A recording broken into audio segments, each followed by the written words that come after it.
Партијата на Зелените дом презентираше резолуција поднесена до собранието во која јасно стои дека се против изградбата на нуклеарната централа во земјава и едноставно да престанат сите активности во таа насока. Македонија е убава земја и навистина е жално да се уништат сите нејзини природни убавини и да се внесе нуклеарна централа.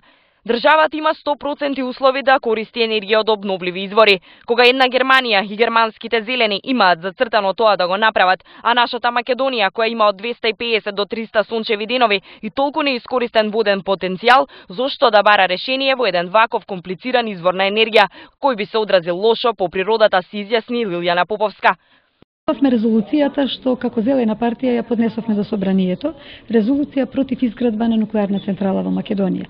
Бараме да се договориме сите со консенсус во Македонија, да престанат активностите во таа насока и да се свртиме кон обновливите извори на енергија. Против изградбата на нуклеарни централи се и останатите земји од светот, кои исто така се обидуваат да го имплементираат обновливиот извор на енергија.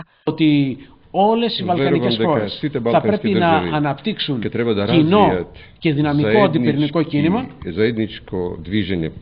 σαν ένα μέρος του ευρωπαϊκού αντιπυρηνικού και πράσινου κινήματος με τα εξής αιτήματα. Κανένα καινούριο σχέδιο για πυρηνικό εργοστάσιο δεν πρέπει να υλοποιηθεί